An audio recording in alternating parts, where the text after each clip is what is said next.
It's time for another My Chemical Romance song deep dive, and this time you're getting a full PowerPoint presentation on the fridge about the song House of Wolves. House of Wolves is such a fun song. It has such a great beat.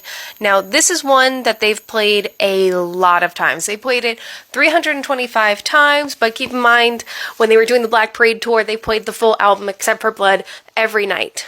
So the first time they performed it was in Tokyo in 2006 at the Summer Sonic, and then the last time was during the reunion tour when they were in Sydney, Australia. But what's really cool about this song is we have two different versions of it. I mean, technically three if you include the final version. But on Living with Ghosts, which is the 10th anniversary Black Parade re-release, comes with two different versions of House of Wolves. Now, the first one, if you haven't listened to it, I need you to stop what you're doing, go check it out on YouTube, and then come back. I have the lyrics here. Now, for me, when I heard it, it sounds like Ghost of You mixed with Emily, which is another B-side off that album.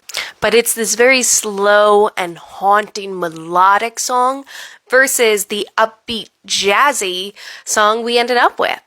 And the overall theme from the lyrics is this fear of being left alone in a house of wolves. The second version, it's closer to the final version, and you can really see how they riffed to get to where they ended with this song. And if you go and listen to this song as well, you could really hear Gerard's just kind of making up the lyrics as they go. I'm not a music theory person. If you want to learn more about that and some of the jazz history, my buddy Trevor did a video on House of Wolves like 2 years ago, and he also pointed out that the beat of House of the Wolves is very similar to Hit the Road Jack. But let's backtrack and get into how did the band come about creating this song. Frank talks about it briefly in the Black Parade booklet. So this was at a point in the recording process. This is towards the end after Mikey had left for mental health reasons and everybody was kind of in this slump. So it's right before they did Famous Last Words. And Frank talks about how he saw this guitar that Rob Howard had lying around, and he just started to riff and kind of create a song that his dad would like.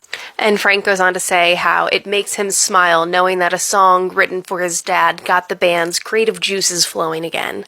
As I mentioned previously, in the booklet, Gerard talks about how House of Wolves is the only song on the record about hell, and how Gerard associates the artwork of the two wolves as being the representation of the devil.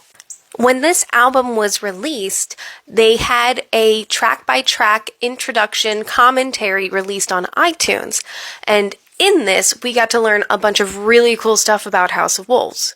Frank starts out by talking about just wanting to riff a song, writing something for his dad, and then Gerard chimes in with how he walked in and what Frank was working on sounded like a early Smiths song, but like a rockabilly song.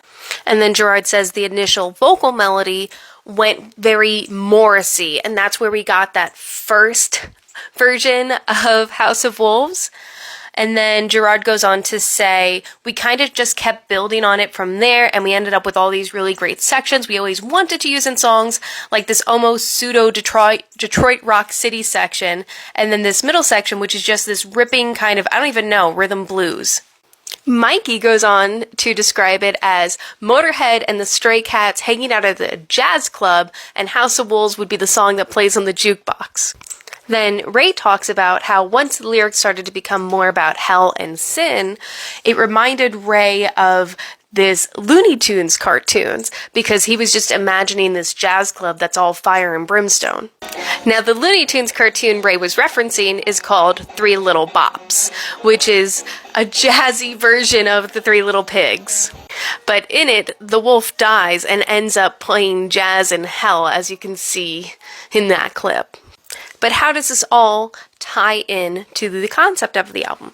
Gerard goes on in that commentary to explain how death comes for you in the form of your strongest memory. For the patient, that is the parade.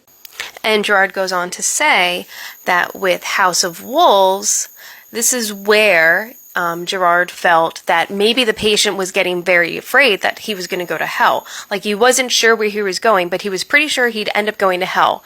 I remember he walks into the seedy bar in the afterlife and is reminded of the wages of sin, and that's what I kind of pictured. So basically, when you imagine House of Wolves, you have to imagine this seedy jazz club in hell that the patient walks into, where they question, is this where I'm going to end up? Because I'm a very bad man.